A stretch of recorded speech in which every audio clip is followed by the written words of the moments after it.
unencountered moment. Ang pamagat po ng ating message ay unencountered moment. Ito po ay kasaysayan ni Zacchaeus. Sa kasaysayan ni Zacchaeus, mga kapatid, at titignan po natin kung ano po yung papaano niya papaano niya nakuha ang atensyon ng ating Panginoong Hesus. At papaano ang Panginoong Hesus, mga kapatid, ay tinayagan na magkaroon sila ng encounter, mga kapatid ni Zacchaeus. Mga kapatid, ngayong umaga ay gusto kong sabihin sa inyo ng tapatan po na maraming tao ang relihiyoso lang, ano po? Relihiyoso lang na nadamay sa katapatan at kasigasigan ng kasama sa bahay. Nadamay at nakasama lamang sa pagiging espiritual ng mga nasa paligid niya. Pero kapag nag-iisa na, mga kapatid, ay walang tunay na espiritual na paglakad sa Diyos. Ngayon, anong tanong na dapat nating akmang tanong doon? Bakit ganon? Bakit kaya sila ganon? Ang katotohanan niyan, mga kapatid, ay hindi pa sila nagkaroon ng individual or personal encounter sa Panginoon. Ayan. Naalala niyo po, mga kapatid, lahat ng mga naengkwentro ng ating Panginoong Hesus sa New Testament ay hindi na po kailanman umalis sa paglilingkod sa Kanya. Amen? Tignan po ninyo, mga kapatid, malimang kay Judas, kay Judas. Mga kapatid, hindi naman talaga na-convert. Okay? Ang point ko is ganito. Naalala nyo kay Apostol Pablo, no? Apostol Pablo, na-encounter niya ang Panginoon directly. Okay? Sino-sino pa? Ang mga disciples. Yung babaeng may issues of blood, naalala po ninyo? Na talagang may faith siya sa Panginoon at sabi niya, mahipo ko lamang ang laylayan ng kanyang damit. Ako'y gagaling. At nagkaroon po siya, mga kapatid, ng personal encounter sa Panginoon. Yung pong lalaki, mga kapatid, na inaalihan ng dyablo at tumitira sa mga salibingan o sa sementeryo. Okay? Na-encounter din ng Panginoong Hesus at simula noon ay hindi na po napigilan, mga kapatid, na ito po'y sumunod at manampalataya, ipagbida, ipagsabi ang ating Panginoong Jesucristo. Kaya nga, mga kapatid, kung merong tayong tanong, okay, sa ating sarili, bakit kaya hindi ko nadarama ang init ng pagmamahal sa Panginoon? Ba't ko kaya hindi nadarama yung bagay na nangyayari sa iba na sinasabi po natin na nandun consistent yung relationship nila sa Panginoon everyday. Hindi sila maaring mabuhay ng walang pananalangin at hindi sila pwedeng mabuhay ng wala pong naririnig na Word of God o nababasa ang Word of God, mga kapatid. You know why? Sapagkat may mga tao, mga kapatid, na na-encounter talaga ang Panginoon sa kanilang buhay. Encounter ito, hindi kagaya nung unang panahon na nakita nila mismo ang Panginoon. Pag sinabi kong encounter moment in this dispensation of grace, tapos na ang Bible, mga kapatid. Ito yung panahon na talagang nagkaroon ka ng personal na relationship sa Panginoon sapagkat nakilala mo ang kanyang ginawa doon sa cross ng Kalbaryo. Ang kanyang death, burial, and resurrection ay naging totoo sa iyong buhay. Hindi ito basta theory lamang, kundi tunay na naging tagapagligtas mo ang Panginoon. At nung araw na yon, ng sangdaling iyon, pumasok ang banal na spirito sa iyo at hinding-hindi mo yon malilimutan. Amen. Hinding-hindi mo yon malilimutan. So sa umagang ito, mga kapatid, please open your Bible. Masyadong mahaba ito kung babasahin natin ng buo. Ang Luke chapter 19 verses 1 to 10. Medyo mahaba po yan, mga kapatid, pero at this time, basahin lamang po natin ang verse 5. Okay? Mga kapatid, ang verse 5. Tignan po natin ang Luke chapter 19 verse 5. Ano pong sabi dyan, mga kapatid? Luke chapter 19 verse... Dahil lang po, ha?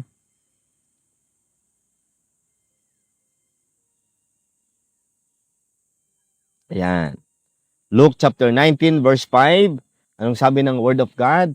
And when Jesus came to the place, he looked up and saw him, and said unto him, Zacchaeus, make haste, and come down, for today I must abide at thy house. Mga kapatid, ito yung araw na kung saan si Zacchaeus, dati-rati naririnig lang niya ang ating Panginoong Hesus. Pero nung nalaman po niya, dumating sa kanyang kaalaman na ang Panginoong Hesus ay pupunta mismo doon sa kanilang place, kahit na siya po'y pandak na tao, maliit na tao, mga kapatid, siya po, mga kapatid, ay gumawa ng paraan kahit na matinik. Alam niyo bang matinik ang puno ng sycamore tree? Matinik po yun. Parang puno po talaga na may mga tinik-tinik. Pero nagawa ho niyang umakyat. At ang purpose niya ay makita lamang niya ang ating Panginoong Hesus. Okay? Nakita ng Panginoong Hesus yung interest sa kanyang puso. Yung curiosity sa Savior. Amen. Parang si Moses, nung nakita ni Moses ang burning bush, mga kapatid, hindi niya mapigilan ang kanyang sariling puntahan at tignan kung anong miracle na nangyayari doon. Once nang isang tao ay nagkaroon, mga kapatid, ng curiosity sa manlilikha, sa kanyang creator, mga kapatid, tuloy-tuloy na magpapakilala ang Diyos sa kanya at nawa masumpungan tayo ng Panginoon sa ganong kalagayan, mga minamahal. Amen? Ngayon, tingnan po natin, tanungin natin ang ating sarili. Yes, sabihin nyo, wala kayong church, wala kayong pastor na direktang nakakausap ng face-to-face ngayon. Pero ang tanong, si Kristo ba'y nanlamig na sa inyo? Si Kristo ba'y hindi totoo sa inyo sa bawat araw? Mga kapatid, huwag nawang mangyari sapagkat kung tunay na kayo'y nagkaroon ng personal encounter sa Panginoon, gaya po mga kapatid ni Zacchaeus at mga personalidad na aking nabanggit, hindi nyo na malilimutan kailanman yung bagay na yon, yung pagkakataon na yon na na-encounter nyo mismo ang inyong Savior. Amen! Amen, mga kapatid. Walang sino man, walang sitwasyon, walang persona na pwedeng mangagaw sa inyo ng sweetness ng fellowship nyo sa Panginoon. Yes, nandoon, nagkakasala tayo paminsan-minsan, nagkakaroon tayo ng kasalanan sa isipan natin, mga kapatid, pero hindi kayang palitan yung puso, yung ligaya, yung kapayapaan, mga kapatid, na nakamtan natin simula nung si Kristo'y nanahan sa atin pong mga puso. Amen. Beloved, in our Christian walk, it is easy to judge what we see outwardly. Okay? It is easy to murmur when grace is shown to those we deem unworthy. Minsan, ganun tayo, mga kapatid. Para bang ang dali-dali po nating humusga sa ating kapwa. Lalo na kapag binibigyan ng pabor yung mga taong sa tingin naman natin ay hindi karapat-dapat. Pero alalahanin natin, mga kapatid, tayo ba'y karapat-dapat? Ha? Tayo ba'y karapat-dapat, mga kapatid? The story of Zacchaeus, the Lord teaches us a powerful lesson on perseverance, mercy, and transformation. Zacchaeus was hated and despised, a man of poor reputation. Mayaman po kasi itong si Zacchaeus, mga kapatid, sapagkat siya po ay public servant. At siya po ay, alam niyo, corrupt, mga kapatid. Yet the Lord bypassed all expectations and reached out to him personally. Alalahanin niyo ang inyong buhay dati. Gaano ka kawalang Diyos before? Pero ngayon, nakikita mo ang sarili mo na nagkaroon ka ng interest sa Word of God. Nagkaroon ka ng interest sa mga bagay na makadiyos. Bakit? Sapagkat kinatagpo ka ng Panginoon. Hindi mo hinanap ang Panginoon. Ikaw ang hinanap ng Diyos. Pero salamat sa Diyos nung ikaw ay hinanap niya, nagkaroon ka. Binigyan ka ng Panginoon ng yung natural na pag-respond mo sa Kanya ay gumana, mga kapatid. And ngayon po, nai-enjoy mo ang salita ng Diyos. Amen. Today, let us learn how to forbear one another, to patiently deal with others, trusting in God's power to transform hearts, just as He did with Zacchaeus. Mga kapatid, marahil, marami tayong nakikita mga tao na parang wala na tayong gana, sapagkat itong taong ito ay parang wala naman talagang relasyon sa Panginoon. Pero, mga kapatid, magkaroon tayo ng compassion. Kung totoo na tayo kung totoong na-encounter nating totoo ang Panginoon, may mga tao sa buhay po natin na kapain natin, mga kapatid. At i-share natin ang Word of God. Tanungin natin, talaga bang na-encounter mo na ang Panginoon? Talaga bang naisapuso mo na ba yung gospel? Tinanggap mo ba sa puso mo ng buong buo? Pinanampalatayanan mo ba ng totoo sa puso mo na si Kristo tunay, hindi sa istorya lang? Okay? Sabi ng Bible, mabuti na makita natin, yung mga alagad, nakita nila ng personal ang Panginoong Yesus. Pero sabi ng Panginoong Yesus, mas mapalad sila na di kailanman nakita ang Panginoong Yesus, ngunit sumasampalataya. Mga kapatid, mas mapalad tayo sa mga disipulo, mga kapatid, sa larangan ng pananampalataya. You know why? Sapagkat di natin kailanman nakita ang Panginoong Yesus. Pero, listen, meron tayong pananampalataya. And glory to God for that. Okay? Pag-aralan po natin ngayon ang buhay ni Zacchaeus at ilapat natin ang ating sarili sa Kanya. Isa rin po tayong kagaya ni Zacchaeus na walang kwenta, walang reputasyon, mga kapatid, ngunit kinahabagad ng Panginoon. Kaya, ito ang magtuturo sa atin kung paanong uunawa sa ating kapwa. Ito ang tuturo sa atin upang hindi natin maltratuhin ang ating kapwa. At atin pong gawing mas mababa ang ating kapwa. Tignan na mas mababa ang ating kapwa, mga kapatid. Bagkus patuloy na ang puso natin ay maging basag, na mag-share ng Word of God, mag-share ng gospel, unawain natin yung mga tao sa ating paligid, mga kapatid.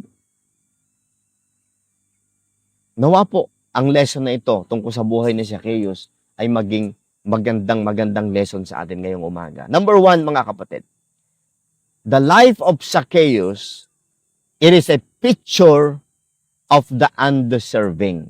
Ayan. Si Zacchaeus, mga kapatid, ay larawan ng hindi karapat-dapat na tao. Tanungin niyo sarili niyo, kayo ba'y karapat-dapat? Wala tayong pinagkaiba kay Zacchaeus. Zacchaeus was a tax collector. Public servant po siya. At ang laki ng katuksuhan, ang laki, mga kapatid, ng tendency na yung mga nasa politika talaga ay, alam nyo na, mangkurap, mga kapatid. Isa po siyang publikano. Ibig sabihin, public servant po siya at ang daming pera dyan. Ayan ang buhay ni Zacchaeus, mga kapatid. He was seen as a traitor to his people and a love of money. Siya po'y Hudyo din. Pero, mga kapatid, siya po'y empleyado ng Roman office sa panahon niya. Kaya lang, siya po ang tax collector doon sa kanyang mga kababayan, pero kababayang mga Hudyo na niya yun, pero tinatridor pa niya sa pamamagitan, mga kapatid, ng pagnanakaw ng kanilang mga pera. Okay? Ngayon, mga kapatid, listen carefully. Pakinggan niyo mabuti. Imagine someone today known in the community for fraud or corruption. How easy it is to write them off. Yet Jesus did not avoid Zacchaeus. He sought him out. Mga kapatid, ano ang unang-unang nakikita nyo at nararamdaman nyo kapag nakakita ka ng taong parang wala ng pag-asa at napakasama? Dapat magkaroon tayo ng puso na kagaya ng ating Panginoong Hesus. Minsan tinutuldo ka na natin eh. Wala ng pag-asa yan. Huwag mo na yung pagtiyagaan. Pero ang Panginoong Hesus hindi ganon. Nagbigay siya ng pagkakataon. Nagbigay siya ng pag-asa, mga kapatid. Ngayon, kung tayo po'y wala pang, sabihin natin, hindi naman ako kagaya ni Kristo na alam ang lahat ng bagay. Yun na nga eh. Hindi mo nga kayang hatulan. Amen? Hindi nga natin kayang hatulan kung ang isang tao ay pwede pang magbago. Bakit natin nahatulan? Bakit natin sabihin, ay, wag nang sharean ng Word of God yan? Sapagkat wala ng pag-asa yan. Listen, ang nakikita natin, lagi, once nakita natin ang kasamaan sa isang tao, sa ating asawa, sa ating mga anak, mga kapatid, sa halip na atin po silang kahabagan, kaawaan, at makita natin kung ano ang kanilang need, yung ba nagiging reason upang tayo lumayo sa kanila at hindi magamit ng Diyos sa kanila. Kung ikaw ay Kristiyano, kung tayo ay mga mananampalataya, lahat ng mga masamang bagay na nakikita natin sa ating kapwa ay isang opportunity na tayo ay magamit ng Diyos upang sila po'y maabot ng Panginoon. Kasi ang Panginoon ngayon ay gumagawa sa pamamagitan natin. Ang Panginoon hindi natin maririnig ngayon. Ang Panginoon hindi natin makikita na lumalabas sa bibig niya ang mga salita ng Diyos. Tayo ang body of Christ. Tayo ang kamay, ang bibig ng ating Panginoong Hesus. Tayo ang paa ng ating Panginoong Hesus. Hindi makikita ng mundo ang ating Panginoong Hesus ngayon, literally. Pero kaya nga tayo tinawag na body of Christ sapagkat tayo po mismo ang nais gamitin ng Diyos. Kaya every opportunity, every sin, every wicked person na makita natin sa ating paligid, hindi tayo tinuruan ng Diyos upang tayo magmalaki at sabing we are better than them. No. Kaya pinakikita ng Diyos yun sa atin upang tayo ang maging kamay, ang maging bibig ng Diyos para sa kanila. Namimiss natin yung opportunity na yun, mga kapatid. Kapag tayo masyadong judgmental. Ano sabi ng Bible? For all have sinned and come short of the glory of God. Romans chapter 3, verse 23. Ha? Marahil sabihin natin ay mas better ako sa iba. Yes, pag magkukumparahin po natin ng ating sarili o ikukumpara natin ating sarili sa ating kapitbahay, marahil mas mabait nga tayo sa ating kapitbahay. Pero hindi ganun eh. Ang standard ng Diyos ay siya mismo. Huwag natin ikumpara ang ating sarili sa ibang taong makasalanan din. Tignan natin ating sarili sa harap ng banal na Diyos. At ang sabi ng Bible, for all have sinned and come short of the glory of God. Amen? Anong lesson na makukuha natin sa ating first point, mga kapatid? Si Zacchaeus bilang undeserved, the picture of undeserving person. Okay? Anong lesson natin dito? Before condemning others, remember, we too were once undeserving of God's mercy. Mga kapatid, bantayan natin ang ating sarili. Every time na tayo po ay nagkukwento, every time na tayo po ay nagsasalaysay ng buhay ng ibang tao, ano ang sinasalaysay natin? Ang kanilang kamalian, ang kanilang kasamaan? Anong ginawa natin nung ating nakita yung buhay nila'y ganun? Gusto lang ba nating ikwento sila? Pero ang tanong, may ginawa ba tayong bagay upang sila'y i-reach out? Upang sila'y abutin? O gusto lang talaga nating magkwento tungkol sa kanilang buhay? Mga kapatid, i-check natin ang ating sarili. Sapagkat ipinaalam ng Diyos sa atin at naging involved tayo sa buhay ng ibang tao, hindi para ikwento kung ano man ang bagay na mali sa kanila. Amen. Nandiyan tayo, pinayagan tayo ng Diyos na maging bahagi ng buhay ng iba. upang matulungan sila kung ano man ang bagay na wala po sa kanila, mga kapatid. Amen. A warning against self-righteousness. Tignan naman natin ngayon itong murmuring crowd. Kasi, at sa ating pinag-uusapan ngayon, tignan natin ang ating sarili, ilagay natin ang ating sarili dun sa mga personalities na atin pong pinag-uusapan. Una ay kay Zacchaeus, the undeserving person. Number 2, sa ating Panginoong Jesucristo, yung kanyang approach. And number 3, the murmuring crowd. Ayan, so punta tayo sa ating last point. He is a new creature. Amen. All things are passed away. Behold, all things are become new. Ang pagbabago po ay nangyayari sa puso. Kapag tayo naging in Christ na, naging new creature na tayo, ang all things sa ating buhay ay passed away na po yan.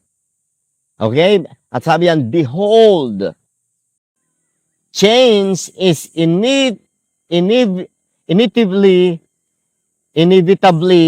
and visible.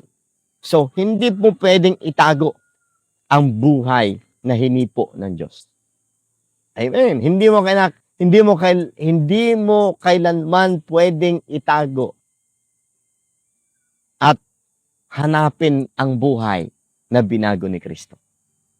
Minsan ganun tayo, nasa na ang buhay mo kay Kristo? Bakit nawala na? Others with eyes of grace and not judgment. Okay? Forbear with love and patience, trusting God's transforming power. Huwag tayong agad-agad humatol, mga kapatid. Number 3, rejoice when the lost are found, na no matter their past. Amen. Rejoice when the lost are found, no matter. Amen. Kapag nagbago ang iba. Ang gusto lang nila ay manatili ka na lang sa kalagayan mo.